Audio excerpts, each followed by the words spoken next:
What's up, everybody? I'm back with another episode of the Keep Going podcast. Today's guest is Trip G. He's a rapper, lyricist, producer, and a staple in the hip-hop community. He's based out of Oklahoma City and has performed nationwide, opening for acts like Big Krit, Lupe Fiasco, K Lil Dicky, Jabee, MURS, SOB, and RBE, Mickey Factz, just to name a few. At home in Oklahoma City, he strengthens the local scene by hosting 2 monthly showcases, TripNFriends and Trippy Nights, along with hosting his podcast, Blunt Convos. In this episode, we get to discuss some of his story, but man, we dive deep into presence, mindset, following your faith, strengthening your walk with God, and just truly setting boundaries for yourself as you continue to elevate. This was an absolutely fun episode. I can't thank him enough for his time. I hope you all enjoy this. As always, keep going.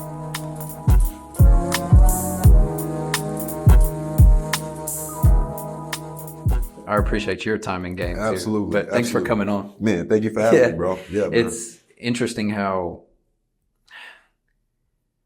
as you meet people, I don't know if it just gets easier or if I'm just lucky enough to choose the right people that I do want to meet. But I love this effortlessness. It makes it a lot more comfortable, especially with someone that does their own podcast, does music. You meet a lot of people too. Man, and I know exactly what you mean.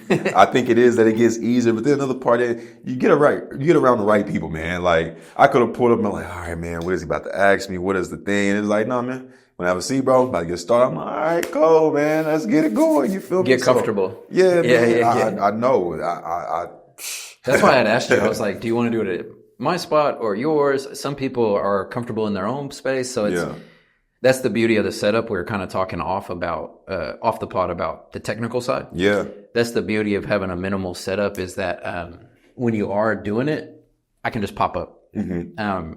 So even if you and me were outside somewhere, just set it up. So it's so easy. But I think that adds a lot of value for the conversation when the person can be comfortable. Obviously, you're used to having conversations. Like I said, you do a podcast, you make music, but some people don't tell their story a lot. And it can be a little more daunting maybe. How do you lead me into it? But Trip, I appreciate you, man. I know I said it already, but you have good energy. Man, so I appreciate you spending time. Yeah, thank you. Thank you, bro.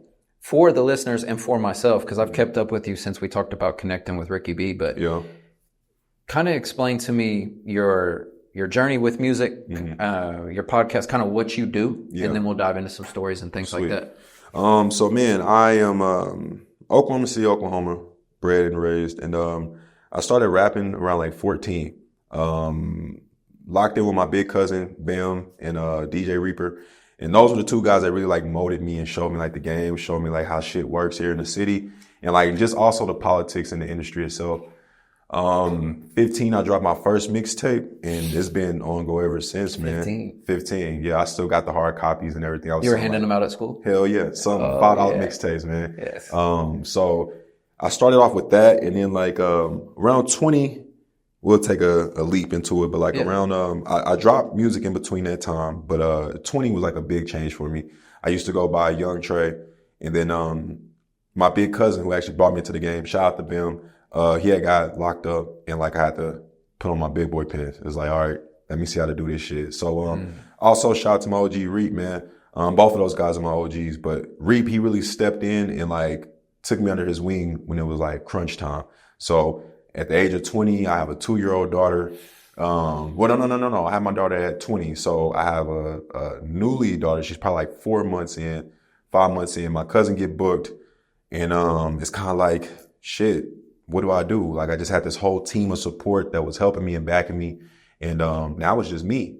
And I'm a parent, so as a child. Well, you're an adult, but you're still so young. Right. As a child. And there's so many things that led into that, man. I lost my pops at 18 and like it was just really tough for me. So, were you close with him? Not as close as I wanted to be. I think that's what really fucked me up. Like wanting to have that relationship. And then when you finally have age to ask these questions, to like actually engage and do that, he's taken from you. And it's like, damn. So, at that time, it was just hard for me to figure out like, if I wouldn't even be here, the pain I went through losing my dad who wasn't in my life like I wanted him to be. how am I gonna feel if I lose my mom and my brother, who's like been here day one? You know, lost all three. No, I'm saying like, how would I feel if I were to? You know what I'm saying? Yeah, heart dropped on that. Yeah, I was like, damn. Shout out to mom, shout out to my brother, man. They blessed Which me. father is a lot, but I was just like, fuck. Yeah, I wasn't ready. No, for real though. I was trying to hold it together. But you know, just trying to figure out, man, like if I felt that way for my parent who wasn't in my life like that, like in and out, how would I feel if I lost these two people who's been here? You know, lights out, bills off, whatever struggle. My brother, my mom was there, so. I just fell in that mindset, bro. It was like really bad and depressing for me, man. And was that your first battle with depression? Because you probably didn't even know it was depression at the time. Yeah, no, I didn't. Yeah. I didn't, and that was like my first like hit. Like, damn, what is this? So I'm already out of the house though. Damn. Me and my girl were together. We're staying together, or my BM at the time. We're not together no more. But the mother of my daughter, she was there. She played a big part. But the point I'm getting to was that I just felt like I needed a reason to live. So then here comes Mariah. You know, I have a child as a kid. And of course, the older I get, you know, I know that was not smart at all. God forbid anything happened to my baby. You know, that's going to be detrimental. But she definitely came and gave me the strength, the motivation, the inspiration I needed. She to like lock in? Yeah, like lock in, like, bro, let's get to it. So at 20, now my cousin is gone. I'm figuring out how to be a father. Well, Reap comes in and he's like giving me game on how to be a father in this rap shit, you know? Through Bim and Reap, I met Jabee when I was probably like 17. Jabee did the same thing, took me on his wing, took me on a tour, took me to Cali, Kansas, all this stuff. Well, as we're doing this, I'm not like, me and him don't know that we're related at the time. You know what I'm saying? So like, he's just showing me all this shit. We're building this camaraderie. And then, I went to like age 24. Jabee and I was in the Gazette together. And, my grandma was saying, like, this your cousin. And it was like, what the fuck? After spending 7 years with somebody? Yeah. 7 years? Yeah. You're good at math.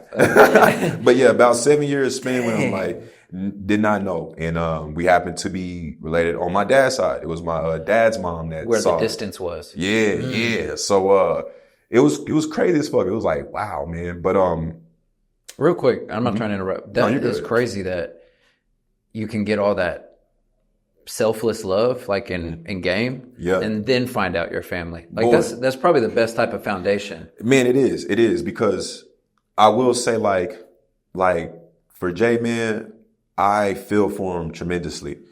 Just because it's like, bro, you can't please everybody.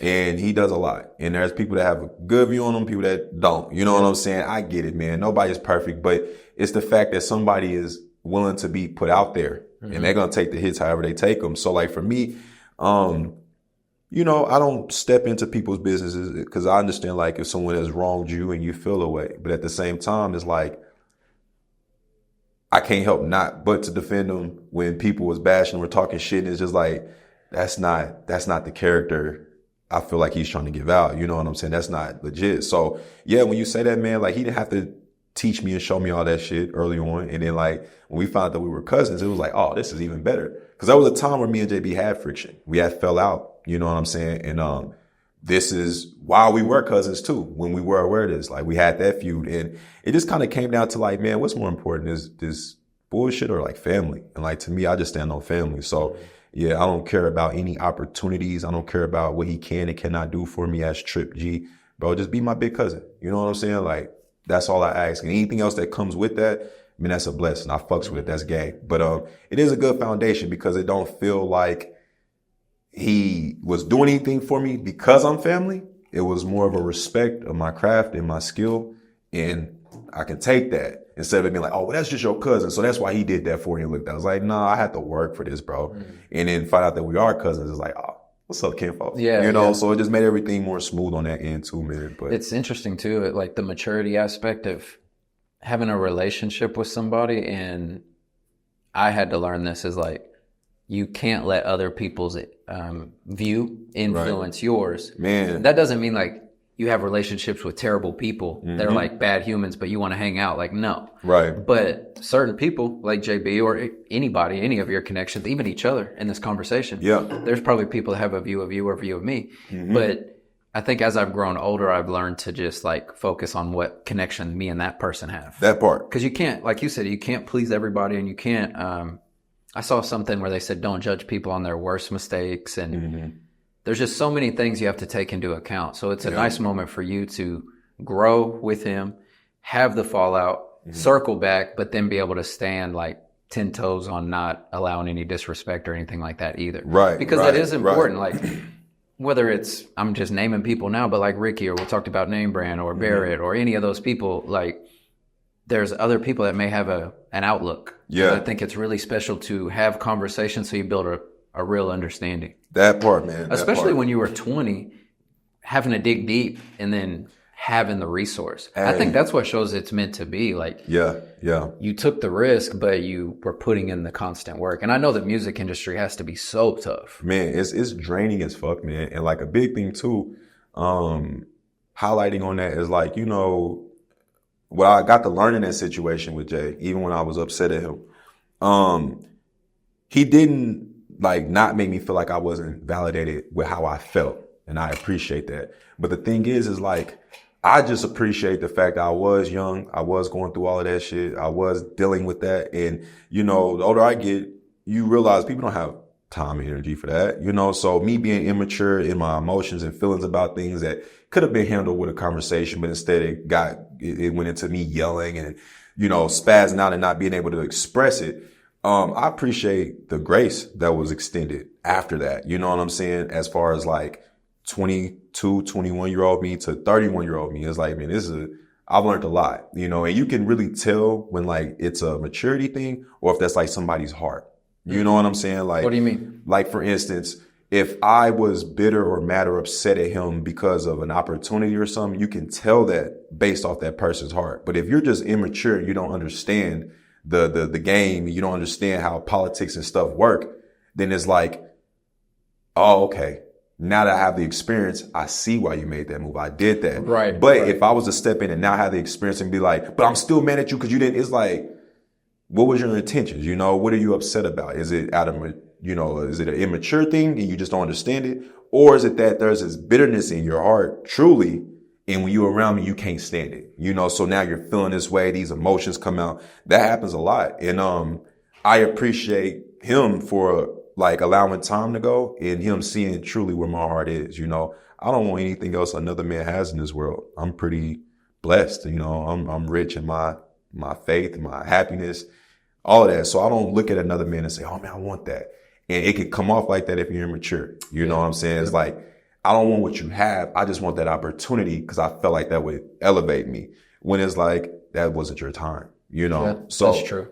I think that was a thing. There's so much value in just that couple sentences because timing, mindset, and like your own maturity. Those are three huge things that we don't know because, well, we do know now, but we're still fairly young in the grand scheme. Right. But that 20 to 30 range, man, it's crazy the jump. I mean, from 20 to 21 to 22, like even every chapter is different.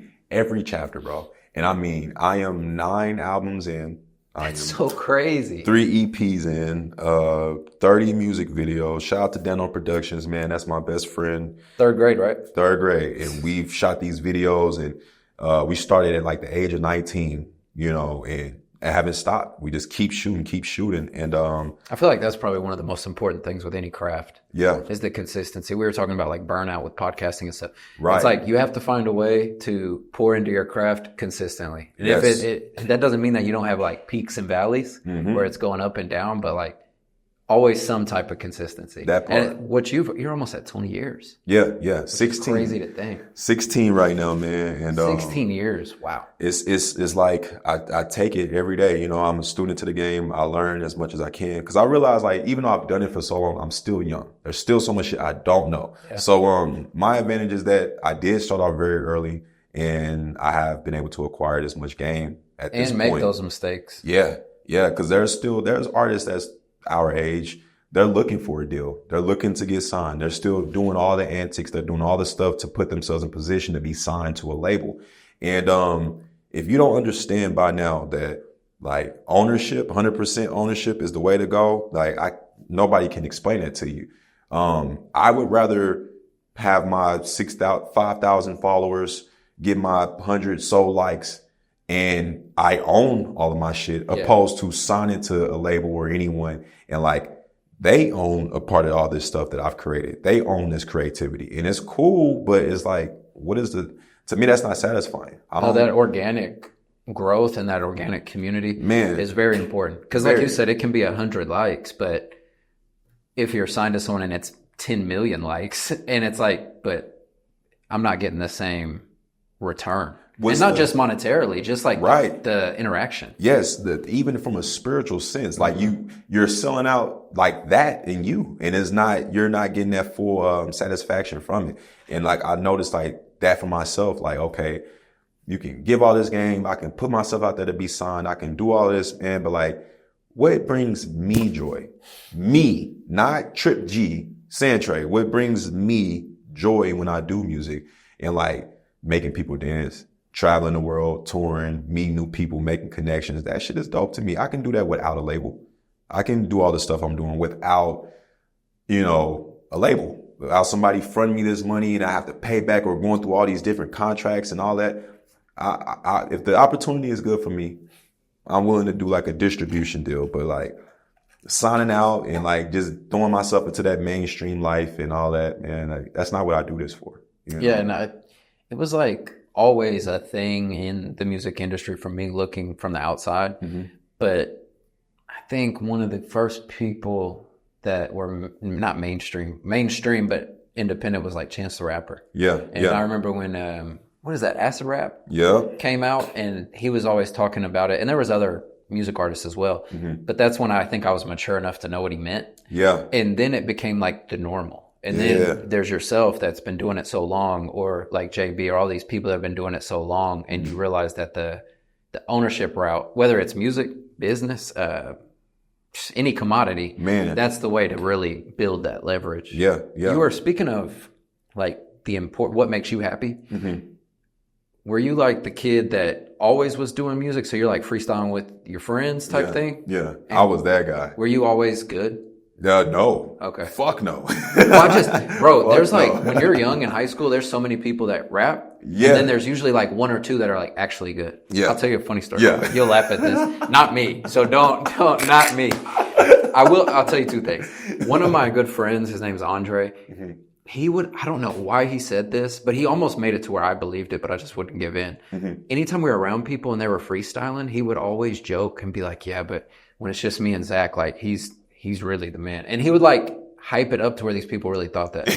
And I've never done anything like that. And like I told you, there were times where I was like, do I have like a hidden talent? I don't know. But the story I was trying to tell you is I had a friend named Brandon, and he was a twin. He came from New Orleans, and he came to our high school. Mm-hmm. He was the first person I met that could actually rap. Mm-hmm. Like a lot of people rap to freestyle, hit the pencil type stuff. Right. But he rapped, and I was like, damn, that sounds like, I guess, a song, Yeah. I remember we were in the back of a car smoking, flying down the street, and he was just, the two people the driver and them were talking, and he's just back there with me, and he's like hitting his chest and rapping. I was like, this shit is like crazy. But he actually did a song over our intercom. Yeah. So Wicked in the school. Yes. So I know he won't listen to this, but I wish he would, because he played football, and our football team was good. Mm-hmm. I didn't play football, but they like recruited all these people. It was a big deal. Yeah.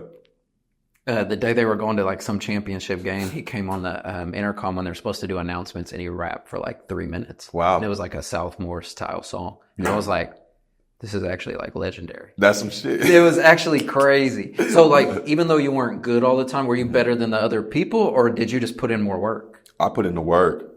So it was rough work. Yeah, for me it was work, man. So I would say I was probably rapping. I mean, I have childhood, elementary school friends that know, you know what I'm saying? They can see this and be like, no, you've been rapping since I've known them. So it's so probably like 3rd or 4th grade is when I was really like rapping a lot. And like, what do you rap about as an 8 or 9-year-old? Bullshit. Like school sucks. No, bullshit, man. The stuff that I was hearing, man. I was raised in the house where they played Tupac, E40, Too Short, Dog Pound, Snoop Dogg, so you young, you just rapping saying bullshit, so that's crazy. I don't even know what I was rapping about, but it wasn't third, fourth grade politics. It was some shit. It's like, what are you rapping about? It's like my baby mom and you're like 9. Yeah, saying some shit. What was it like for you as far as like the music in general? Was it an outlet? Did you like the attention? Like, what are the things that made you want to do it? That's crazy. That's what I'm battling with now at 31 years old, man. Like finding out like what was my why. Cause I'm older now and I see like this shit is lame. Rappers, I hate rappers. I can't stand the rapper ego. I can't stand the look. I can't stand the talk, the verbiage. I just hate it. You know, like, bro, just be yourself. You know, that whole Hollywood superstar effect, bro, I hate that shit. But yeah, at a young age, man, I definitely got in it for the looks of it, which while I wasn't really that good, my pops, I watched him doing it. And really, he was writing, rapping, producing, he was a huge fan of Master P, you know, so we always had this thing where like, you know, you see Master P and Lil Romeo, that's his son, they making music and stuff. And it's like, man, me and my dad gonna do that. We gonna make some music together type shit. So, my pops, like I said, he was in my life enough to have that influence on me. And then he just kind of got involved with the streets more heavy and like, it just went from there.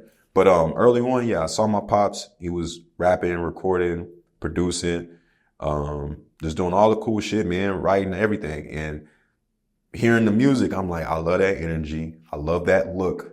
I love that. Like, that's going to be me right there. I'm going to be Master P. I'm going to be right there. I'm going to do that shit. And, it is an art form that's just unreal. Right. Like even spoken word or like poetry. Like I have a friend that does tattoos. His name's Tariq, and you may know him, but, he does a lot of spoken word. He raps and makes music too, but he does a lot of spoken word. And that, you all have a gift, man, and I think it's like an orating gift. Like you can speak in various forms, and it's crazy. I mean, if you take it even further back, I'm nerding out with you a little bit, but like even further back when there's no entertainment, that's entertainment. That part, hearing somebody rap and put words together and hearing like, how the fuck did you come up with that?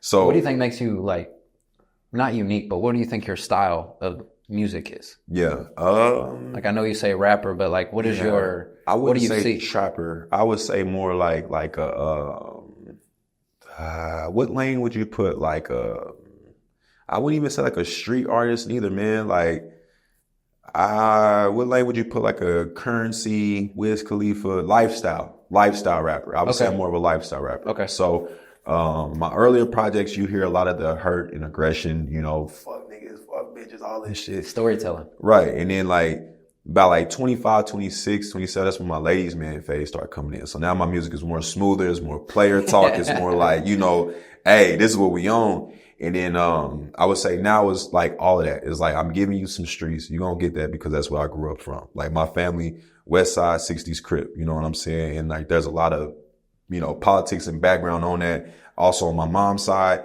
you got my Bloods over here, man. He's my Murder One, G's over here. So it's like the streets, I know that, but I'm not a gangbanger. I don't be in the streets. That's not what I do. So you get that from that aspect of my life. And then you get this party turn up. I'm a guy that likes to have a good time. So like, I'm really not into like moody, sad shit, you know, like. Because you mentioned making people dance. Yeah. I like come on, man. Like life is, it can be pretty hard, you know? So, I think like from my experience of like life and what I've been through and, you know, we haven't even got to the real meats of like my life and just the 20s of what happened, but. Please.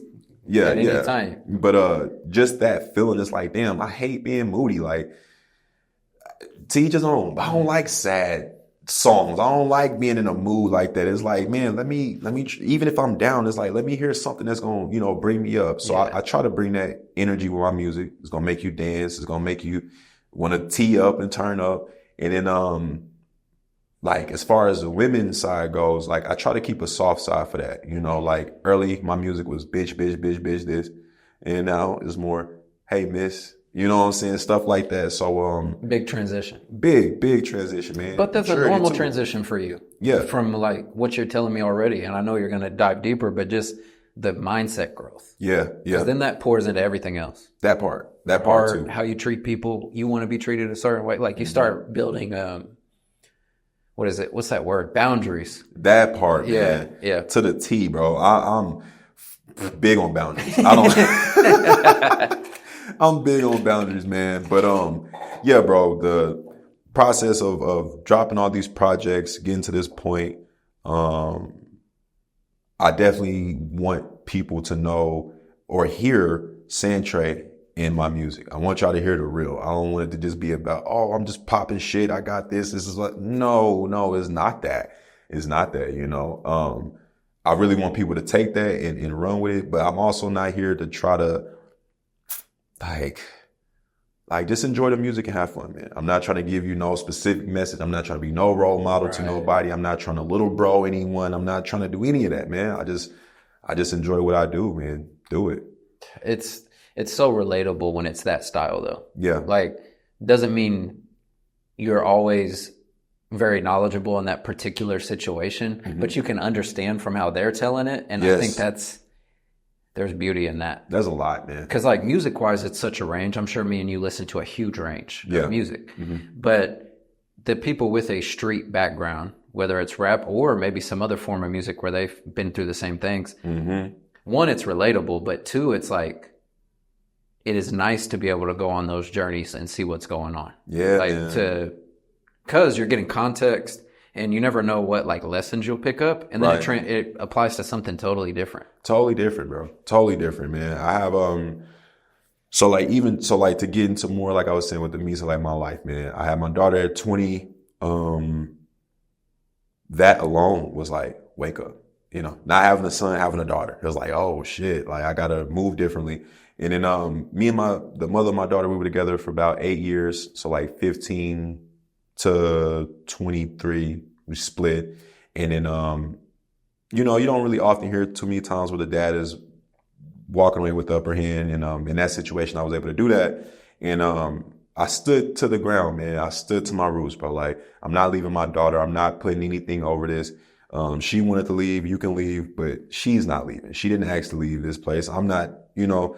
So, because of that, me having the upper hand, the mother of my daughter took me to court 6 times in a row. So that lasted for about 7 years. So all through my 20s, I was fighting court on top of still grieving my dad. The craziest thing, it's on my latest project now. The one I just dropped in March. It's called You're Not Invited. It's a song called Reminisce. And, I rap about my friend Vincent Banks. I've been knowing him since I was in pre-K. That was my longest friend in life. He died the same year my dad died. So, I'm 18. I'm living at home. Matter of fact, I was 17 when he passed. I turned 18 in April. I graduated high school, May. I moved out, and then my dad died in July, you know, and, you're trying to process like all of that shit. Like, this is my longest childhood best friend. This is my dad who passed away. I'm about to be a father. I don't really know where my life is going. I didn't go to college. I went to OCCC and dropped out that first year because first year I went, my dad died. I tried and I'm like, fuck it. I'm not there. I ended up going back to Full Sail University. I graduated with my audio engineering certificate, but still even then it's like, I just did not know, like, what am I supposed to do? What's my career? What is this thing that I'm on?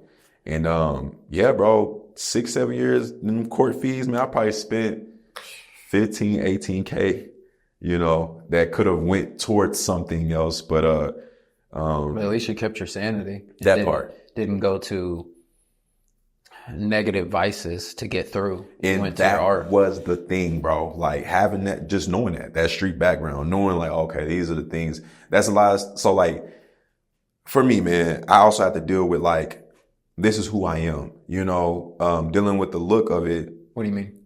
So for instance, I am an advocate for walking the good walk. You know what I'm saying? And the good walk is however you look at it. So like, I can't look at your walk and say that wasn't the good walk for you. You could have had a way worse situation, but you chose to do this. And that might look bad to somebody, but it's like, it could have been way worse for me. You know what I'm saying? Yeah. So the good walk for me is like shit, being intentional with who you are. If you're going to go sell drugs, bro, like, what are you doing it for? Who are you? What is your intention behind it? If you're doing it to be the trap boy, you want your money, this and that.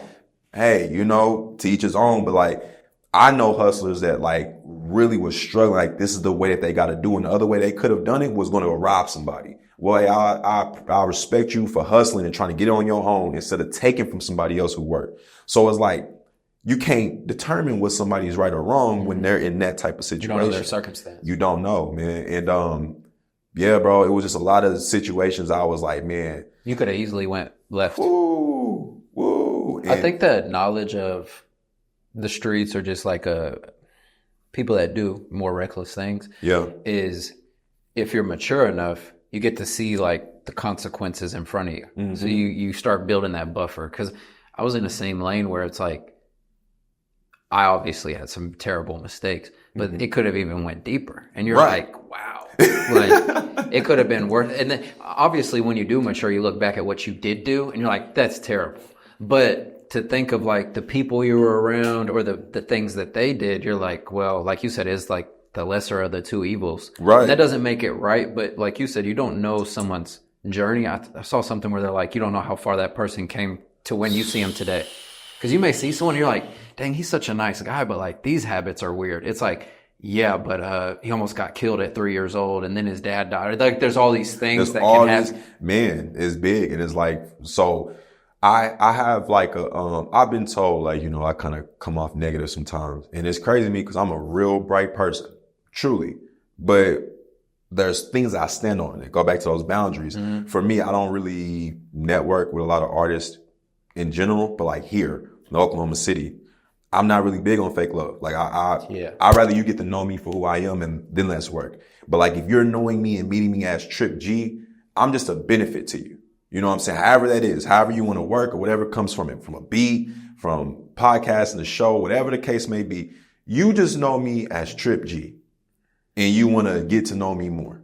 I can't do that because Trip G is this right here, this product. Like this is all you're getting. This is all you're getting. That's it. Yeah. This is who I am. And like, yeah, the trauma that I've endured in my life, trusting people, like, you know, one of the biggest things, man, like my family now, we're still dealing with it. My dad's side of the family. It's so crazy. And like, I can speak on it because I'm a victim of it. And so are my cousins as well, bro, because I know for a fact that like this story can be twisted so many ways. So I, you know, God be with me as I tell this, but like, for instance, my dad he got into a physical altercation with his first cousin. His first cousin hit him, and that's what led to my dad's demise.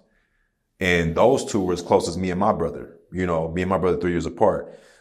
I know for a fact that my big cousin did not intentionally try to hurt my dad and do that or whatever. I know for a fact. I know that in my heart. You know, I don't care what nobody say, any backstories that they had, if they got into it, whatever. Me and my brother, we got into it like earlier this year. And it made me think of that. Like, bro, we got to witness Cain and Abel in our faces. Mm-hmm. And one spilled the other's blood. And like, look how that turned out for the whole family. And now me and you as actual blood brothers, we had the opportunity to not go down that. So we got to see that shit, you know, and it's like, I've seen, you know, regardless what their situation was, that was family still. What do I look like trusting the random out here? Yeah. It's so deep. It's like, oh, he's bougie, stuck up. No, I have real trauma issues. I have real issues where it's like, it's hard to, and if we're not connecting genuinely, I don't want to, I just pass, bro. So it comes off like asshole or rude, but it's like, nah, bro, there's a lot of shit behind that. I love this part of meeting new people is you don't realize how much you have in common. Man. And that's the best thing about relationships is you're building the rapport and the connection. Mm-hmm. But I was always told that, even to this day, like, oh, he must be an asshole or like stuck up or something, more in my younger years. But it was because I just didn't trust anybody. That's it. And it's like, I was even the type of guy that like, I had the same 4 or 5 friends forever. Mm-hmm. And I didn't realize until like a 24-year-old that I was okay to make new friends. Right. It took me to be in college basketball before I was able to be like, because there was like there's a handful of people from my college years that I like love, but there's like 3 or 4 that I was like, my heart tells me you're like as good as these people I've known since I was 8, but it's scaring me. Right. Man. But that's a leap in the journey as well. But it does make me, like you're saying, harder if I don't know you or if the intentions are weird, like you're saying, where they're meeting you as Trip. Yeah. But it's like, no, you have to like it's not, I don't know how to word it. It's like, you don't have to qualify, but you kind of do. Yeah. Like you have to check these boxes or I really can't have you in my space. And I would think that it would make sense for everyone to be like that. Like, it's not just a me thing. I think most people should operate like that. You should hit that checkbox and see who's good in your life, who's not. What can you have around you? What can you not have around? Because the part where you're saying like, 24, you got comfortable with making new friends. So for me, I wasn't popular in high school and middle school. Like I went to the same school. I went to Putnam Heights Elementary School on the west side, and I went to Northeast Academy from 6th to 12th grade. Wow. Mighty Viking. All right. Well, I just went to one school. You know what I'm saying? My class was 53 students. Northeast is a popular school, but it's not like I was going to Northeast, Douglas, Star Spencer, mingling, going to football. I wasn't doing that. So like my popularity came at like 22, 23 at Trip G, not Santre. So I'm only popular because y'all know me through this music shit. But like my friends, Dano Productions, Daniel Hernandez, Marcos Hernandez, Cortez Wright, my little brother, that's my best friend and my brother at the same time. You know what I'm saying? These are core guys I still to this day from a child talk to, see, hang out with, be with. But yeah, man, it was hard to like break it down. And then when I realized, oh, y'all don't really fuck with me because of me, it's because of the opportunity. Mm-hmm. And if that opportunity is not there, this is sharks. You know what I'm saying? Like I'm swimming with sharks right now. Like I'm coming in, hey, how you doing? I'm Trip. Man, you trying to work. And now I'm getting egos. I was like, oh, this and that. So then when I started realizing, I'm like, oh, y'all niggas, y'all really not my friend. Y'all just associates. I don't make music with y'all anyway. I really don't even think any of y'all that good. Fuck it. Why am I faking this notion? Why am I doing this? Yeah. And it just kind of sent me into this spiral of like, I'm really big on sticking with my team. I'm really big with sticking to the core, loyal guy. But I'm not loyal to a default.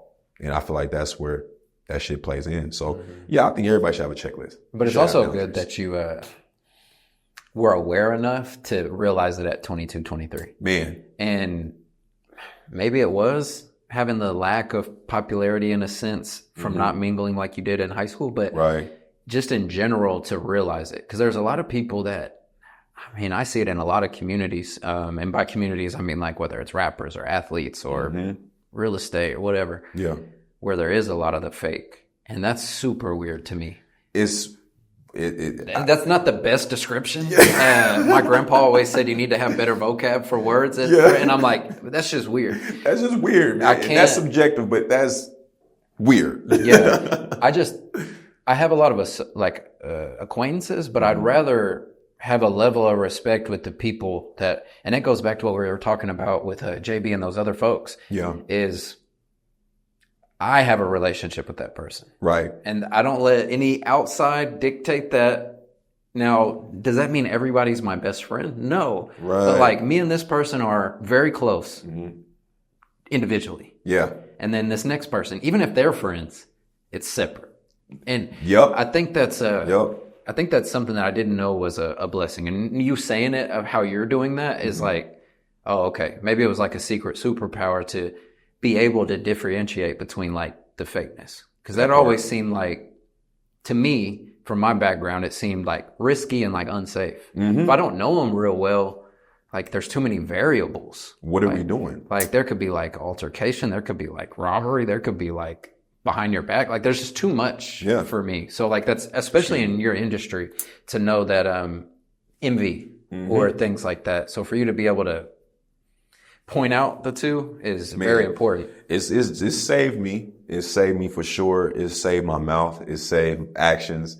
Because you just really kind of see like what it is, man. Like when I speak confidently in myself, if I go out and I say I'm the best in the city or I'm the best in the state or whatever, like I genuinely feel that because of not only my work, but because of my skill that I practiced for 16 years. But when you got somebody that comes in and they're feeling that way and they haven't done nothing, it's like, where do you draw the line? You know what I'm saying? I just let you have it. You got it, bro. I just won't fuck with you. You know what I'm saying? You can have that. But yeah, this industry is really weird because, rappers specifically, I mean, artists in general, but like in rapper lane, like they sometimes forget who they are.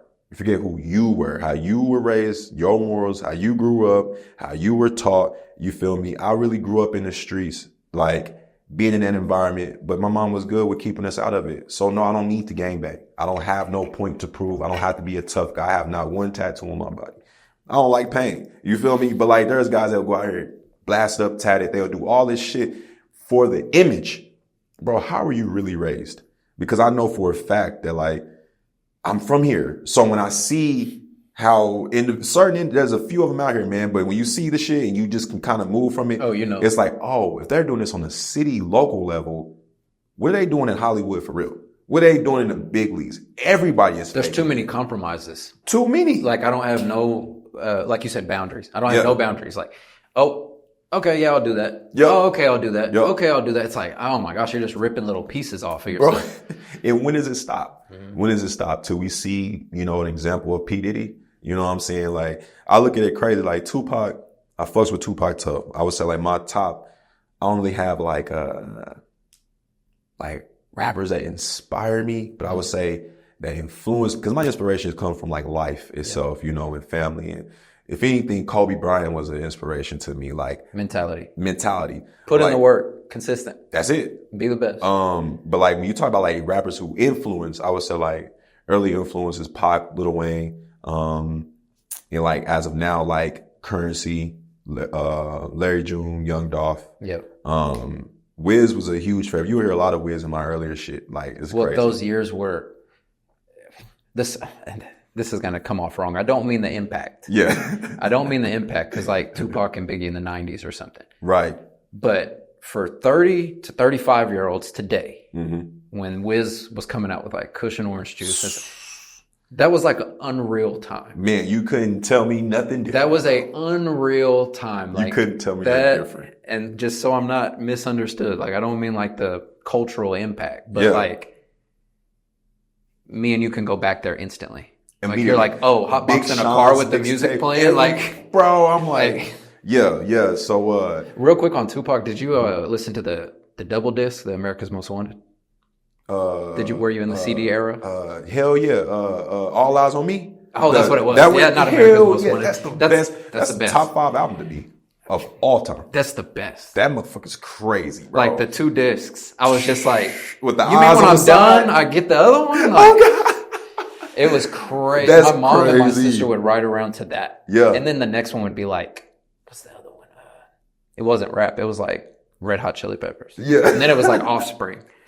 But that Tupac one was like legendary. That album was like, I can't forget those songs when they come on. At all. Like, I just can't. So I know what you mean with like the influence, but that was another lifestyle storytelling where it's almost like the news for, I don't know. It's like news in another medium. Yeah. You're like, oh, okay. Instead of reading a book, you're like listening to it as it goes. That part, man. And the part like with, that I was saying with Pac and like the Diddy thing and the layers were getting ripped off. Pac was calling out things. If you go back and listen to his old music, he was calling this stuff out. He was saying this about Biggie and Diddy. He was calling these things out that people were ignoring. And now we're here in 2026 and Mr. Freakoff is locked up. But it's like stuff that Pac was saying. So it's like when you talk about an influence, somebody, no matter who was against him, I mean, unfortunately he died. Now some people are seeing, I feel like our generation is seeing like, yeah, that shit was weird. You know what I'm saying? Like, y'all probably was cool with that, but that's weird shit that bro was on. But like at the end of the day, that energy I'm coming at you.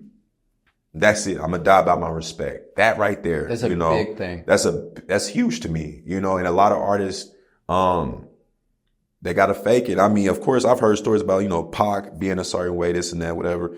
All I'm saying is, being a certain way as far as when he first started, he was this cool guy dancing in music videos. He was happy. And then when he got out of prison after being shot and all this shit, now you get thug like Pac. Well, that's what life will do to you. You get more boundaries. That safety that we're talking about. Exactly. Like you're putting me in an unsafe environment. So now at this point, now I have to pick up my nuts and like start being like this because I'm being played with. And that right there is like, that's the energy I want. It probably makes your music so unique because you are you. Mm-hmm. And to where, like you're saying, where people are just like, the image. Yeah. So I feel, and I'm not a music artist, so I may be talking out of turn, but I would think that from my experience listening, when there are people like that you can tell that's not them. Yeah. Either there's only a short window that they're popping, or it's like all the songs are similar and then they burn out. That's it. Like it's like, and you can speak on that for sure because you're a consumer. Yeah. You get what I'm saying? Like if you're rapping to rap to other rappers, you lost. And that's like the thing now. I want to rap in front of other rappers. I want them to see I'm the best rapper. I want this ego. When it's like, bro, as a rapper, I don't care. I don't care, bro. I'm trying to get the other 2 million fans that's here in Oklahoma. You know what I'm saying? So like people will spend their time and energy like, oh, yeah, the homies is going to feel this. These other rap, they can't deny me. I'm the hardest. They going to hear it. And it's like, but bro, as an artist, I don't care about that. You should be trying to reach your consumers. So now we've gotten to this game of like, who looks better, who sounds better. And the people who's judging are other rappers or other artists. It's not like true consumers who is like how you said, man, I can hear it. And it don't feel authentic. Sound right. Yeah. It don't sound, it don't even feel it. You know, you can feel it through the music. It's like, oh man, that's whack. You have this experience with me now. Then you turn on my music and I get on there, I'm pimping, gangbang. You gonna be like, I just talked to him. Yeah. What? Yeah. Hold on. We just did this. He articulated himself very well. How do you go? And of course, experiences, but then again, you can feel it. Yeah. Bottom line, you can feel it. You can feel if I'm being real about the shit that I've seen or not. And yeah, I think that's what Pac bring. That's what I want to bring in my music. You gonna feel it.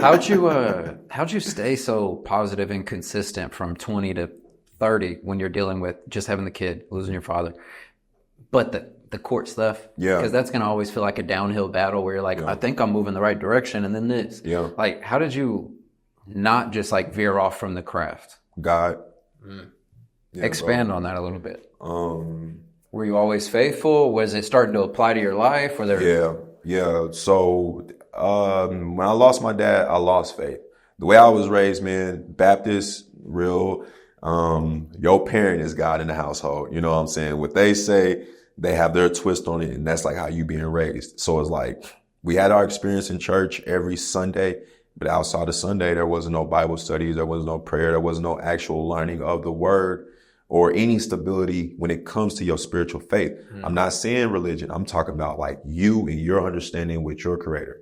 So, which is so important because when you do just go through the motions, like when I was young, we would just go to church on Easter and like one other time. That part. And I would always hate it. Yeah. But because you're just going to check a box. But if I'm having a conversation with you about spirituality, God, creator, whatever you want to say, then it's like stimulating. And then you're learning. And then you can apply. And it's like, bro, the stories in the Bible, you know, as adults, there's people that are like, oh, you know, it's just stories or it is what it is. Okay, cool. But that's why I tell you, have that childlike imagination, have that childlike love for God. Because my daughter, we read the Bible, we talk about it. I mean, just telling her like the story of Noah. She's like, oh my God, this and that. Is like, dang, I didn't have this excite me when I heard it. No. I didn't have this. I was already too into the world. I was already too out there to where, like, again, in elementary school, I'm rapping about pimping and guns and, you know, like, come on, now I'm an elementary school kid. Like, but all we were doing was looking for something like cool and fun. That part. And church, when you're forced, is not cool. It's not at all. So like any outlet, I mean, our age group was unique in that way, to where you're like in the 90s, but then we start getting phones, then we start getting stuff. Like I remember MySpace, like there was all these moments where we were getting further out. But if we would have been given the game of spirituality in the same fashion, not saying it had to come through music, but just given with more, I don't know the word, but like intent or conviction, not just like forced, then you would pick it up. Man, that's why it took you until you're going through your own walk to like apply it. Yeah, man. One of the this song will never leave me. I can't remember how old I was, but I can't remember when it came out. But it's DMX, Lord Give Me a Sign, and I was. I remember the music video. Yeah, he's like walking through the desert. Yep. I was like maybe I want to say like 11 or 12, and that song just really stuck with me. Like I just listened to it on repeat. I would just feel this like the chills I'm getting right now, bro. The same exact I was getting when I was 12 years old, bro. Just like, man, just feeling it and trying to understand it. So what happened to me when my dad died and I didn't have a full understanding of like relationship with God, Jesus, I lost it. I thought it was, you know, they say God won't recognize you by your works. So if you go to heaven when it's your time, or when it's judgment day, and if you're going to God, oh, I did this, I did that, I did this, this one I did good. It stays. He say, I don't recognize you because you're telling me your works. That means that you did it with an intention of something. And when you're taught, oh, well, if you do this, you go to hell. So you're like, okay, well, if I do the opposite, I'm going to go heaven. So now you're keeping a checklist of all these things. And that was me. I'm the oldest of me and my brother, 3.6 GPA, National Honor Society, JRTC, all this shit, bro. You feel me? And it's like, I got to be a good big brother for my brother. I got to be a good son. I got to be. And then you doing all this. So then when my pops, when that happened, he went into a coma first. And I went to the hospital and I seen him. I was taught that he had a concussion. We walk in, he's in a full coma. So it fucked me up, man. And I just remember I left the hospital and I was praying and crying, just begging God, please give him another chance. Please don't take my dad away. Please don't take him away. Please, please, please. And the next day we go up there and everything fails. His kidney failed, heart, everything. They're calling out, this is failing. They're trying to bring him back to life. I still remember the sound of the machine beating on his chest. My brother didn't even drop a tear. Like, that was the day I know I lost my brother. Like, my brother's still my brother, but like, my brother Trill, like, oh, my little brother, this is my Marlon to my Sean Wayne. Is like gone at 15 and I'm 18, watching my grandma just cram up and she just doing this. She's like, pulled like that whole experience. I remember it like yesterday, so praying to him the night prior and pleading my heart out and crying. And the next day I walk into that. I'm like, what the fuck? Like, this is what this is. I did the thing. I did the thing. You feel me? I did what I was taught or what I thought, like what happened. So that shit destroyed me, man. I really went through like 20 through 26, 25. Yeah, about 26, just lost, like not understanding it. I'm finding God. I'm reading the Bible. I'm a huge fan of Robert Greene, man. So I'm reading his books too. I also get like a spiritual context out of his books as well. Mastery is a really good one. 50 of Law, 48 Laws of Power Air. That's hype. But like his other books, man, is like, yo, there's some game in there. But like, that's when I really started like locking in on the spiritual side. It was no more about religion for me. I just want to take it up with God himself. Like, you show me what I'm supposed to know, what I'm supposed to do, my walk. Please show me. About 26, I cracked open the Bible for real. And that's why I started reading for me. And when I tell you that changed my whole life, it made sense how I was able to go through all those things in my 20s and be where I am now. I'm 2.5 years removed from drinking. I don't drink alcohol at all. Were you in a position where you were drinking a lot of alcohol? Like a motherfucker. I lost my dad and my girl. I'm a single dad. Fuck this. Give me that bottle. I'm drinking. I'm out partying. I'm doing all this shit to numb it. To fill the void. Everything, bro. And it got to the point where it affected my health. I had developed this shit called gastritis. And what's that? It's like inflammation around your stomach lining. Yeah. And started getting stomach ulcers. I went from like 230 pounds to about like 160. 230? Like 230. I was a way bigger dude, man. I'm 174 now. But this is like your natural though. This is my walk around weight. This is where I'm at. 230 is crazy. 230 was crazy, bro. Wow. I played football my senior year, so I picked up a lot of weight. And then you're drinking alcohol. Yeah. So that's just boom. 30 pounds. You just had that. So, yeah, man, I was going to the emergency room too many times. I probably went like 6 times over just having a stomach flare-ups, bro, where, acid reflux will trigger all this shit. And next thing you know, bro, I can't stop throwing up. I'm going 24 hours, 26 hours straight. I kid you not. Damn. My stomach is just constantly hurting the whole time. I'm throwing up. I can't. So like I lost a lot of weight. I think my low was about like 150, bro. It was terrible. But again, man, I go through all this stuff and I come to this point now and have this understanding with myself and with God and with Jesus and like my spirituality. It's difficult to identify as a full-blown Christian. I don't know about but that's the groups. Important thing. Exactly. That's the important thing. And that is so important because when people want to say like, what are you? That's already where, the conversation's done. Boop. It's like, no, like, who am I? Who am I? Like, that's a big difference. So not being boxed into, and I don't even just mean a denomination, but like a certain way. Yeah. Like, no, I can grow, and this is how I operate. Mm-hmm. Like, these are my virtues. These are my non-negotiables. Like, that's spirituality. Like, that's it. That's living it every day. Right. That's having your understanding. Learning that I don't have to go to church every single Sunday. No, I pray every day. I read my Bible constantly. I could be reading it more. I'm aware of that, but I'm not mad at myself for what I do learn and what I do read. And the times there's people I know talk, oh, I just had Bible study 2 hours. What'd you learn? Nothing. You give me 10 minutes. I promise you, I'm gonna give you some game that's like, yeah, this is what I saw. This is how I understood this. This is what this, said to me. If this is not right, I'm gonna go look it up. A lot of times, if you spend 2 hours and you just read it and I got it. You're reading it and you feel like you got it how you understand it. There's so many different contexts in the Bible where it's like, it's probably safe to take 15 minutes and take the other 15 minutes to look up what you just did and, dissect it a little bit. Dissect it, because now you're coming in here as a Christian saying, oh, well, you should drink or smoke or you're going to hell. But I'm about to go smoke my cigarette. Huh? What? So. Or this is something different. Or like, their diet is absolutely terrible, and they're telling you how just because I don't sin or something. It's like, bro, but come on, you're drinking this, and I'm not even talking alcohol, but like you're drinking bad stuff, you're eating bad stuff, you don't take care of your body. You're not taking care of your temple the at biggest all. thing. That part. So that was a thing. Me and my buddy, shout out to my guy, I'm gonna put his name out there. It was one of my childhood best friends, man, and his life, he's changing his life. He's getting to this space, and he understands this stuff too. And, early on, he was struggling, man, was going through shit, was dealing with a lot of stuff. I never gave up on him. Like, you my brother, man. And, there'd be times where I would just, like, for real, cry and pray for him, man. Like, God, I hope you get him right. I hope you get him right. He lost his father, and I was worried that was going to really send him over. Mm-hmm. And, it didn't, man. I'm watching God work in real time in his life.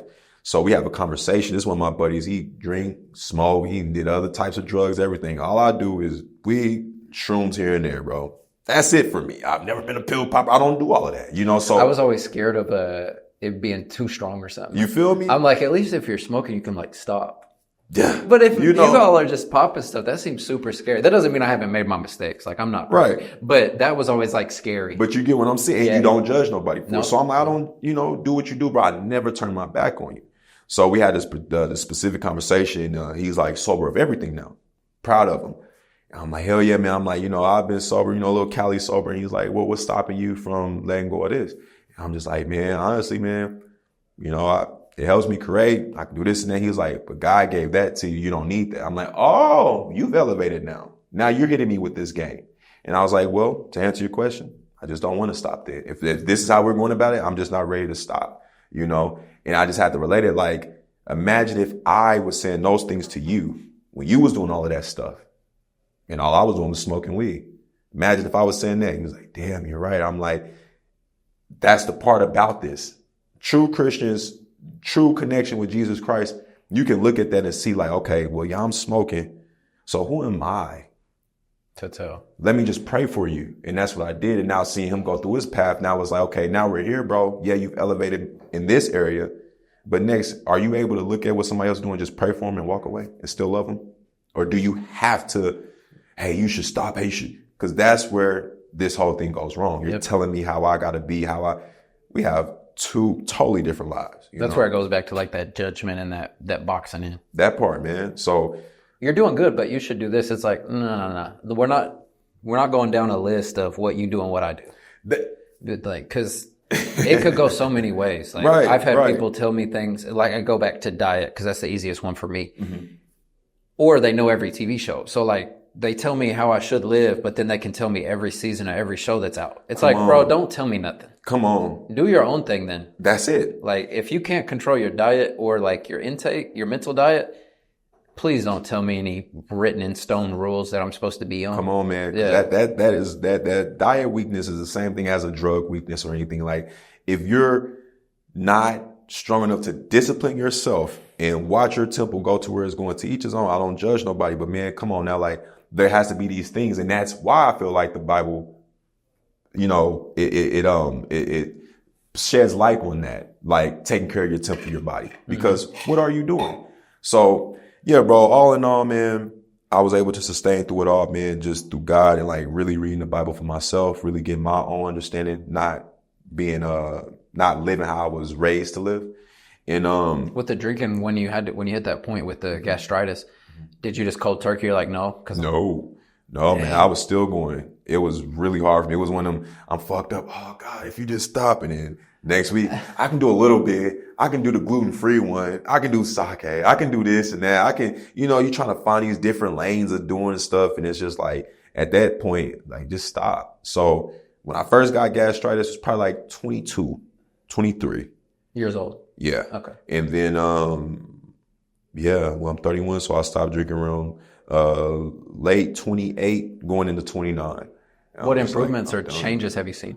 My body, I'm just not like I feel healthier. I feel stronger. I don't like being in situ. I don't like the feeling of being drunk around people. I like to carry myself like this. You probably catch me high. That's cool. We ha he he. But like when somebody gets drunk or they get to that and you see that weakness in them, you see that side of them, it's like, that's not the way I want to be represented, So just that right there, it don't even have to deal with my body. It's just seeing myself like that when I'm, I don't want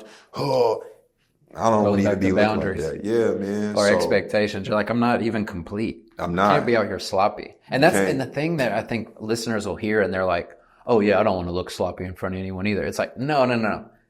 I'm looking at myself. This is all me. I've got like certain non-negotiables, so I don't want to be going against it. Yeah. And be like sloppy or wake up with a hangover or cause I don't not drink alcohol. I drink periodically, but I go through seasons where like in the summers, it really doesn't cooperate with my body. Yeah. I've been the guy that's mowing the lawn. I'm like a cold beer. Yeah. I would be an old man. And then I drink. I'm like, oh shit, it's hot. So like I have my own boundaries, but I don't like things to take me too out of my control. Mm-hmm. And not in a way where I want to micromanage either. Cause like shrooms or things like that, you have to let go. Mm-hmm. But yeah, especially if I do randomly go out with people just to like do it, and when I do it, it's not even like, I just really want to go out. It's like, my friends are getting together. You don't have all those times guaranteed, like go get it in. Yeah. But then I start seeing how people are acting, and usually not my friends, more like the connections in the group. And I'm just like, this is like, and I don't want to be a control freak, but it's just too many, like I said earlier, variables. Yeah. It's like you're seeing all these sloppy sides of people. You're having a conversation with someone, they're all over the place. You're like, what are we doing in this environment? What are we doing here? Like, no one's having a conversation. It seems unsafe. There's a lot of characters in here. Mm-hmm. I can read people. It's like, why are y'all doing this? Yeah. Can we like go to dinner? Yep. Like, can talk? we just chill? That too, when you was like, how you can see those things, like that is a superpower because I see so much, it trips me out. Like, you didn't see that? And it's like, no, I didn't even pay attention to that. I didn't even see it. It's like, damn, I saw that so clear. Like, this was not a good environment. This is not the people we should be around. My worst one is seeing people serving.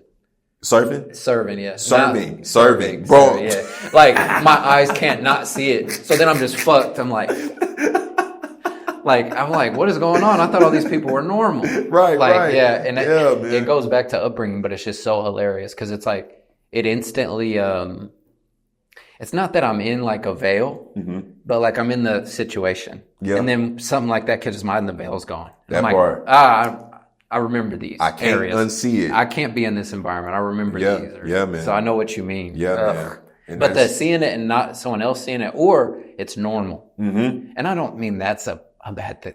I don't know how to word that. I don't mean that's like the deal breaker. Right. But I just mean like, then you're like, oh, that person's like fresh, but like you said earlier, nails. But they got like all this dirt under their nails. Like their face ain't shaved. Bro! This girl is like sloppy. It's like, what's going on? What's going on? You look good on Instagram, but like, what's up with your car? What's up with this? The car, yeah. Like, and I'm not judging them off the possession. Right. You'll see someone pull up and they open the door and like shit falls out. You're like, whoa. Right. Whoa, is that McDonald's in a whole pile of shit? That part, man. That part, yeah, bro. It goes back to the religious stuff. Like that same type of person will try to tell you like how you should be living. And you're like, let's take a few steps back before we get to this.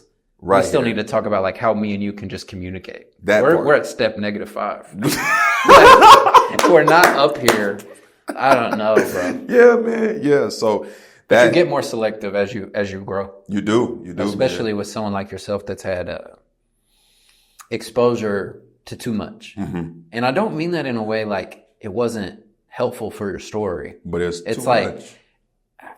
Man, like once you start unpacking trauma, whether you're like doing therapy or talking with people or your own spirituality or just maturing, whatever, mm-hmm.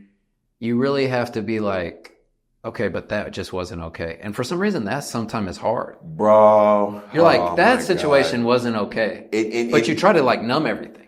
And so that's also what I'm dealing with right now, man. Whether if it's with family, colleagues, whatever the case, that right there, man, is like, yeah, I've numbed it. I've gotten over it. But now that I'm here, what you did wasn't okay.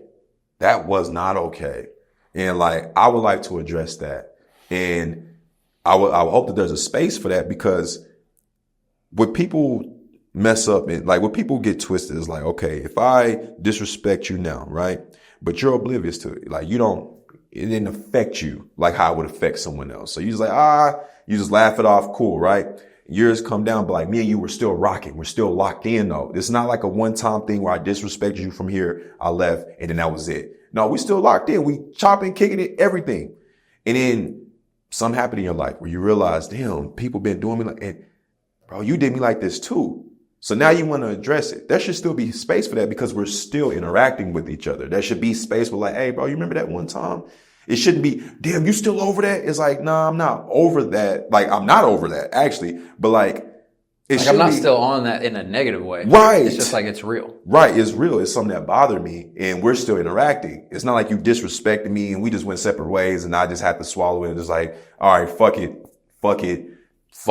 You know, cause I've had that where I'm like, boy, you know, but fuck it. We don't interact with each other for me to care. If I see you again, I don't even care to bring it up because we don't interact. But if we interact and you disrespected me 5, 6 years ago, 7 years ago, or something that was out of pocket, and I just want to address it with you, there should be space for that. That closure is important. It's very important. And that like, especially with like friends, because that doesn't mean like, oh, now we have to be back at day one mode. That part. Come over to the house. Like, no, but we had such a relationship that it would be wrong for me to not address it. That part. And then hopefully we're in the same, like we're good now. Mm-hmm. And that, like you said, it doesn't mean we have to interact, but I mean, I had a real shitty experience where, man, it still fucks me up, bro. That's really where my trust issues come from. Honestly, mm-hmm. like, it's so sad, man. I won't even mention his name, but he's a good dude mm-hmm. today, but he just made bad choices. Yeah. He was someone that like, I really like care for. Mm-hmm. And man, I'm going to just omit some details. I don't want to just air them out. I'll tell you, but basically he moved away and then came back and came by the house and like had someone with him. And I've always been weary about extras. Yes. Like one time my best friend, Sydney, he brought he's African, he's from Ghana mm-hmm. and he had some not cousins, but just that African community with him. And he brought one with him and I was like, hey bro, why is he touching so much shit? Right. And I was like, what's he doing? Like, and people will think I'm like overreacting, but it came from my trauma. So like my friend, he came back and he had someone with him and then, we departed. Mm-hmm. I went out for the night, came back home. My whole house was ran. And, I've never been the same since. Like, I've never been the same since. Like, it really fucked me up. But I remember one time, after not talking to him for a while, I was so hurt that it wasn't even like, I want to fight. Yeah. It was just like, damn. You just really fucked me up. That's fucked up. Yeah. And I remember one time we were at a random party and you know how parties go. It's like, well, everyone's drinking, like you got a dip to do the smoke session. Mm-hmm. And we were in the garage. It ended up being just me and him. And I like opened up. I was like, man, that just wasn't okay. And he's like bawling and it did help some closure because now, even if he hears this, he'll know this, even though it's not like this, mm-hmm.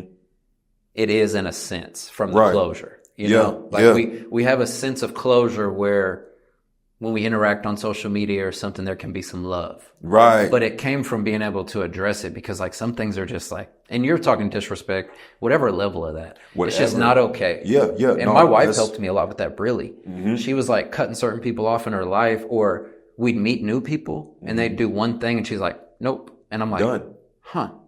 to where I think maybe I was a people pleaser growing up. Same. From not having a lot of structure. Same. To where like any connection I had, I was like, I want it. Yeah. That it helped me as I grew in my walk as well, where it's like, well, it's okay to address it. And I think business, and you're a businessman yourself, I think business as a male or female, but we're men, so I'm talking about men. Yeah. Business will teach you to be able to have layers with people as well. Woo. And that's really cool. That is cool. It's nice man. to be able to have tough conversations, love conversations. Like you got to meet Tez today. You know that Nipsey song where he's like, I went through every emotion to be where I'm at. I'll be honest. I don't think there's another connection I have where it's been every emotion. And you saw it was nothing but love, and it still is, and it's respect. But talk about layers. Like there's been so many tough, cool conversations. Oh, okay, that was disrespect. Circling back. So it's like, even in business, it starts giving you I think that what's probably helps towards your like daily walk. Yeah. It's like maturing in that, and then realizing you have like a lot of love for someone, and not just him, but someone that you're working with. Yeah. And then you have to have like tough conversations, but then you can be like, all right, cool. All right, let's go back to what we're doing. Yeah. We just had to have that. That's literally what one of my guys, shout out to my guy, $130 man. Me and him, we've had several uncomfortable conversations and, misunderstandings. And every time we're able to, hey, bro, this made me feel this way, or this made me feel this way. And literally, we had that like 2 weeks ago, and we was back in the studio, a week or a couple of days ago, actually. Y'all be on the lookout, 30 trips, 2 on the way. But, yeah, bro, it's that right there. You build those layers and boundaries, and like, it's far more easier because then you don't take it personal. It's like, all right, I respect for what that was. As a person, I don't have nothing negative to say about you, man. Like you said, where it's like, if you just hold on to it, then 6-7 years down the line, you have an issue with somebody. But if you just address it, like I've had people tell me, and vice versa, like I would feel disrespectful more if I didn't like tell you how I feel. That part. And then you're like, okay, well, we're good. And then you're building that up yourself, because like from my experience and when I grew up and I've seen, like my mom, she's the youngest of her siblings. My brother, he's the youngest sibling of me and him. And, just being in an environment with them two, like they're younger siblings. I only know older sibling. I only know my position that I'm in. Yeah, your role. My mama knows what it's like being a younger sibling, but now you're also the parent of these kids. Trell know what it's like being a younger sibling. I have no idea what this is to y'all. I don't know what it means. So it'll be situations where like, damn, what was the part you were just saying, man, about the, damn, I had it, man. But my point that I was getting to was that like the communication is a bit different and the approach is different. So instead of us like holding on to shit, that's what I was going to. When you hold on to it as a younger sibling, if you don't like, if you don't have the gall to address something to your older sibling and they're doing stuff, you will feel like, oh, they made me feel like I'm a punk. I ain't no punk. It's like how you were saying things that drag out 6 years with no understanding. Like it could be that context in yourself. I ain't no punk either. And then you're getting amped up over something that like we could have just resolved. I don't think you're a punk. I didn't mean to disrespect you, bro. I didn't even know that I crossed that line with you. Let's talk about it. So a lot of the macho ego shit that can also build it and make it worse. And that's why I'm like, let's just be straightforward with it. Let's talk about it. And that comes with access, because I don't need to talk to everybody as Trip G. But if you're someone that's met me as Trey and there's let's please talk about that. You know what I'm saying? I'll lead it. I know what you mean though with like people that aren't in that not even inner circle, because I feel like we're similar where there's probably like 6 levels or more. But definitely more. I don't always have to know everybody's everything. Man, I don't. Like I've had guests on before, and then someone will message me and be like, yeah, did you know this about him? I was like, I'll be honest, it's not really affecting me. I'm not saying whatever they did was right. Right. It's like maybe someone did something really terrible. Hopefully not with like the people I've had on, but right. I know him for this moment, and I'm not saying just for the interview, but for our moments. That's what it is. Like I don't have to judge your whole catalog. Like if you looked at mine, you'd probably think poor of me too. So it's like it's so much better to develop those own relationships. But I think it goes back, and you said it like way in the beginning where you're saying, well, so-and-so I had a fallout with, but then we circled back. It was cool. It's like, it's a recurring theme of, you know, create boundaries, first of all. That part. But have the uncomfortable conversations, grow in your walk, mature.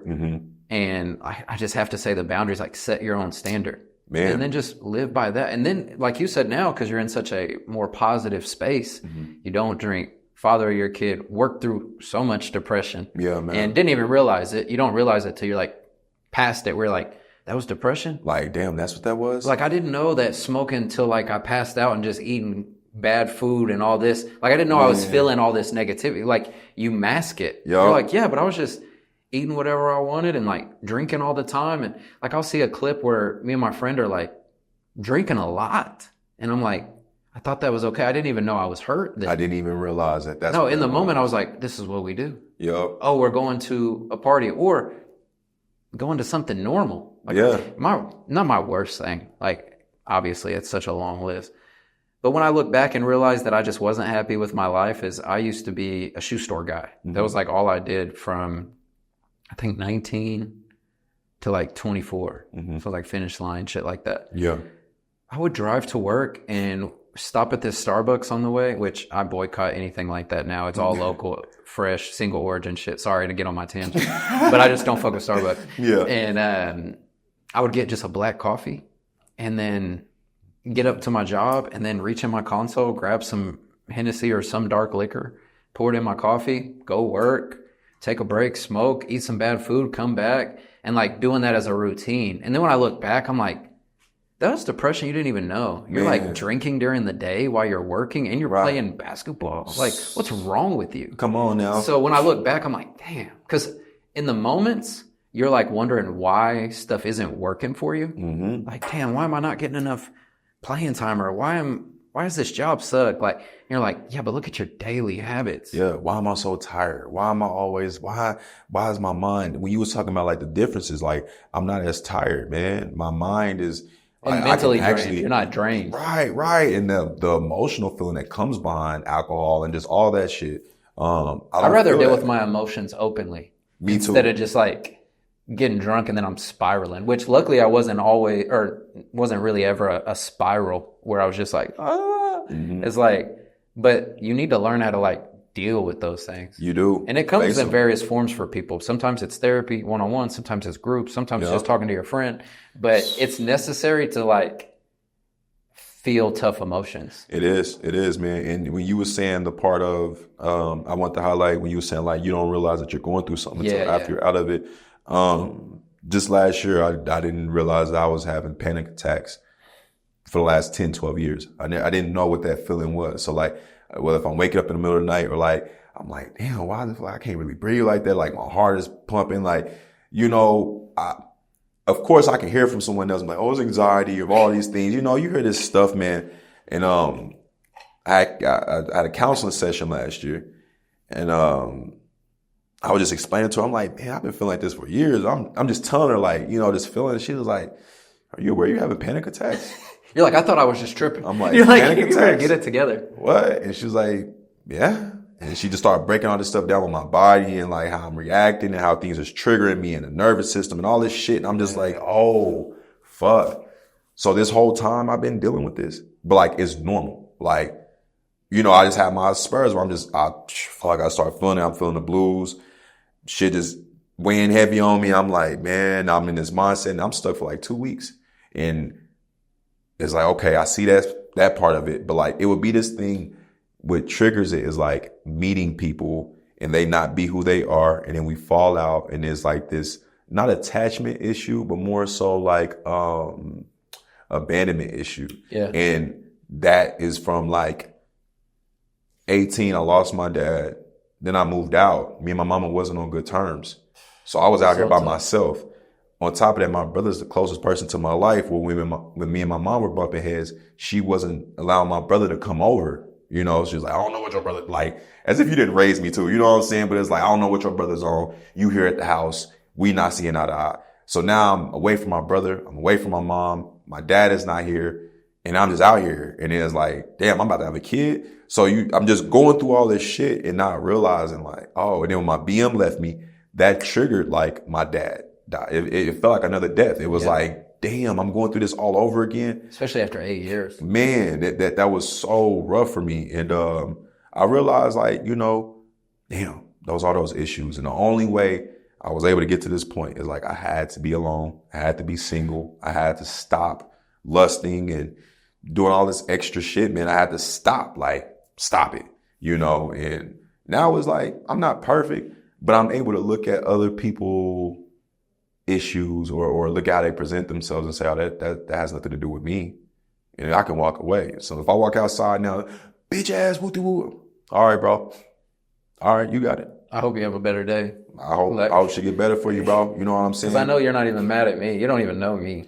Bro, and you're looking to take it out on somebody, and if I feed into that, now you done fucked up my day. A random stranger just called. Well, I can't take the word bitch. I didn't took losing my dad, bro. Like, I can't take a bitch word. I can't. But at some points in your journey, like, that stuff isn't okay. And it's like, damn, bro, like, it's not that serious. Yeah. No, there's context, obviously, but, bro, like, even the mother, little brother thing. Yeah. I had to learn with my own family on my mom and sister because they would have beef is y'all's beef is not my beef. That part. And so like if you all are, and luckily it wasn't ever like shunning me out. I was the youngest in the household, but I had to learn that like I don't even know how to word it right, but it's as simple as that. Like y'all's problems and how you feel is not like my problems. Like I can have an individual relationship. Yep. And I think a lot of families, they really harp on that where they want to, well, we don't like this person. It's like, damn, like, I don't even know them. Or you don't know them. Or you don't even know them. You don't even know them. You know? Especially to break up brotherhood. And I bet when your mom looks back, and I don't know her, I don't know how she'll think, but you would think that she'd be like, dang, when he was going through that tough time, I probably shouldn't have took his only outlet, which was his best friend, brother, Right. And that's sadly, for our parents' age and up, they were kind of in a different mindset. So they'll bring that up now. Like now they'll bring up something where like, I'm sorry I did that. It's like, it's like 30 years ago or 20 years ago or 15 years ago. Or it's the half of accountability. It's like you're taking accountability for partial bullshit that has happened. And because of that, like all of that shit I'm dealing with right now as we speak, all of that, man. And it's helping me be a better father to my daughter. How old is she now then? She's 11. Man, I got a grown one. Boy, like tell me about it. And a girl. And she is so fucking smart, bro. She's like on her shit, very mindful and just so polite. And I was talking to her the other day, and I'll admit this, 'cause I don't give a fuck. It was between me and my daughter. But I was talking to her the other day, man, and I was just having a bad fucking day, bro. I just felt defeated. I'm like, fuck, damn, like it's this tough battle of like entrepreneur, rapper life. And I come out of a law field. Like I was working law firm jobs, so like making some pretty decent money to now having more time on my hands to be a father, a rapper and all these things, but I'm not making as much as I was. But I still have to pay what I was paying. I still have to hustle and do this shit. And I don't want to do it no other way. I don't want to pimp bitches, sell drugs. I don't want to do that. You feel me? I want to stick on my walk. I'm determined. I'm going to die that way. I don't care if I make it or not. I'm going to die on that because I want my daughter to know that too. But I was telling her, just explaining this stuff to her, man. I'm just like, there's going to be times when you get older and you have to see this stuff. And I break down bills with her. I show her all that shit. And I was just down, man. And I had my head down and she was like, you're still the best dad to me. And I was just like, man, thank you for being so nice to me. You know what I'm saying? Like just being nice to me. Like I couldn't even, there was nothing else I could say. Well, just thank you for being nice to me. You feel me? And that shit right there just had me in tears. Like, damn. But bro, so that sometimes you have to realize that maybe it's not as serious as you think. Right. Because you as a man, you put so much pressure on yourself because we're just like boys at first. And you're like, I know responsibility's coming, but then it's always all at once. Yeah, it's like a wow. But the other day I was having a stressful day and I don't have kids, but I've got my own list of stresses. And my wife looked at me while we were doing, and I wasn't in the mode then, but I had been. Yeah. And we're like doing something fun. I think we were like repotting some plants or something. Mm-hmm. And she's like, life's pretty good. Life's pretty good. And I'm like, you're right.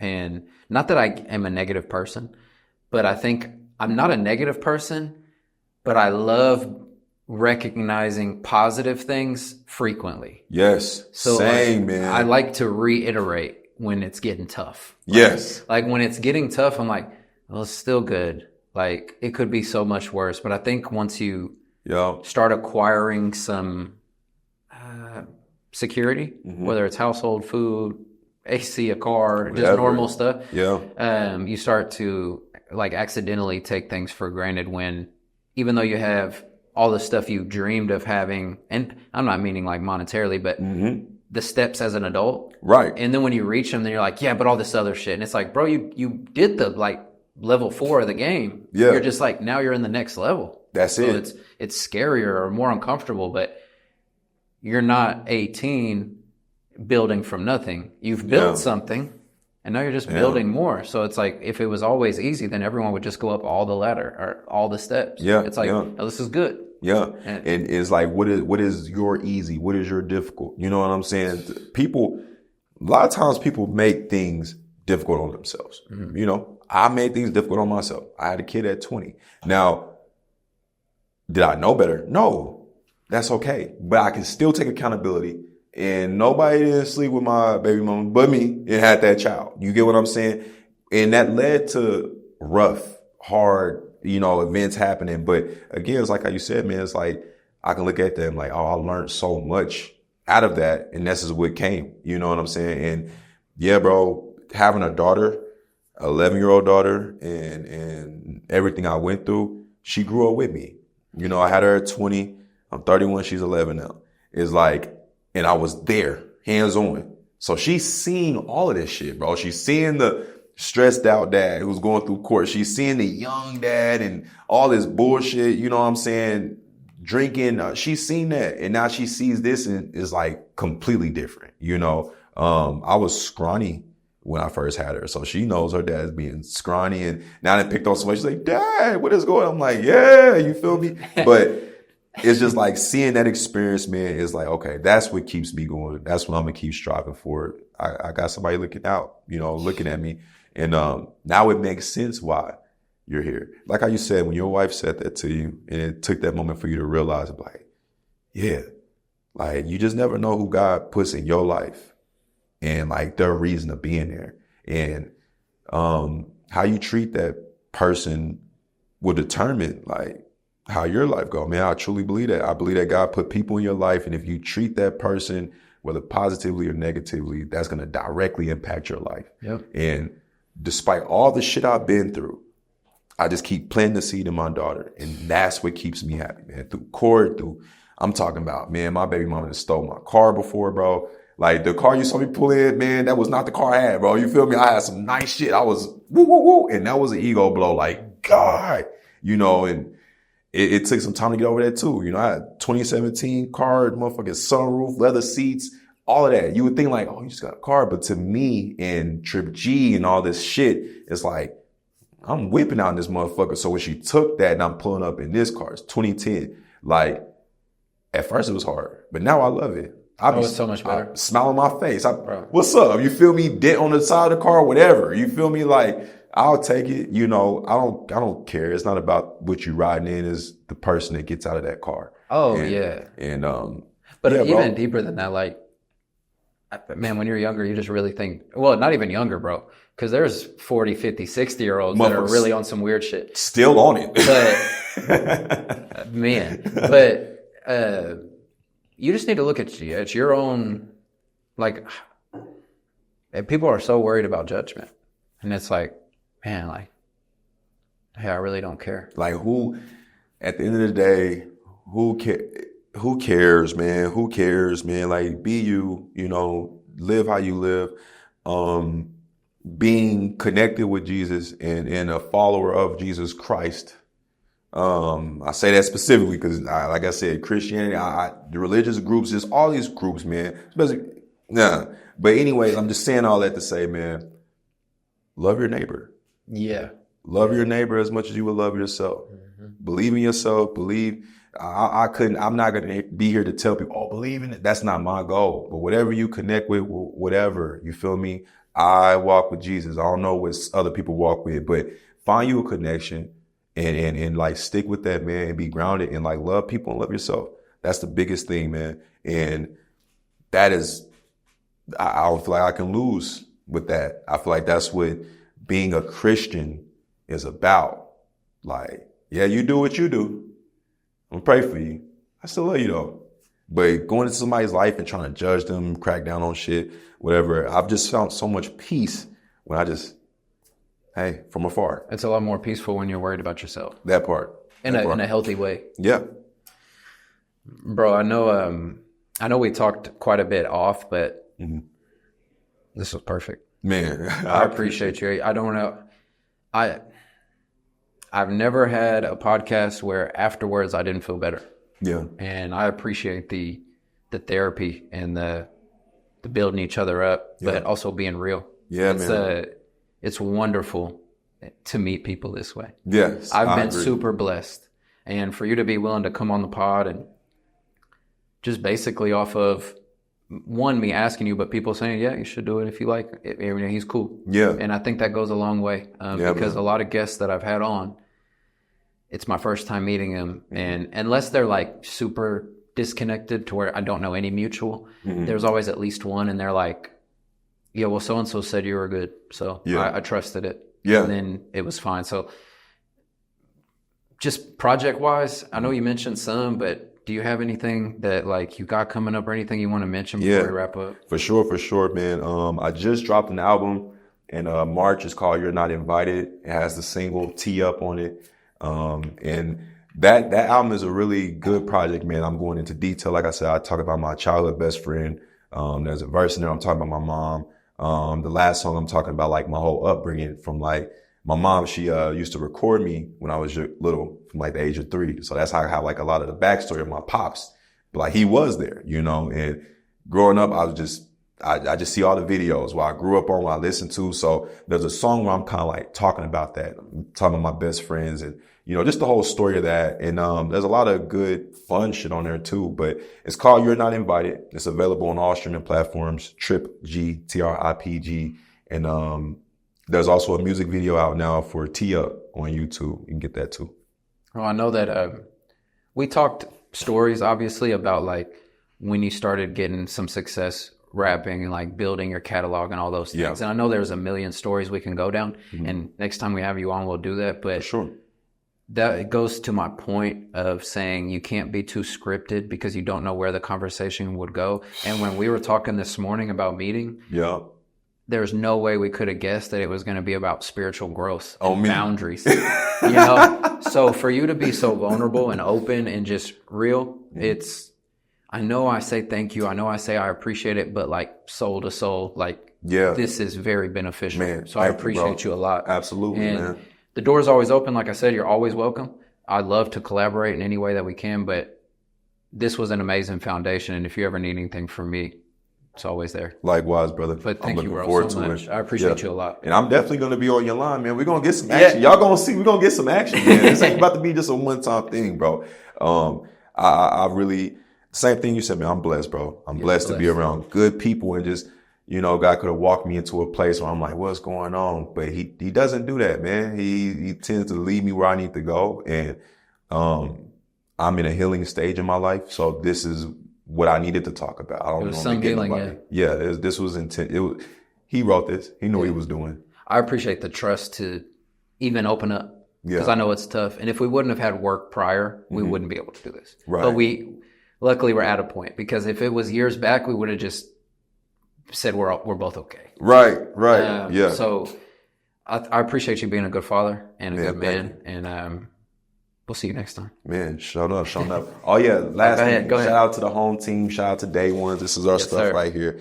Shout out to everybody. Shout out to my guy Ricky B because you did tell me and put me on. And shout out to my brother Shahid Ali because I seen that. I was like, oh, that's fly. I got to get up on that motherfucker too. So yeah, man. Shout out to talked really good about you, and I've been thoroughly impressed. I mean that in a humble way. Yeah. You didn't put on. You were just yourself, and I appreciate you for you. Man, thank you, bro. Yes, sir. Already, man.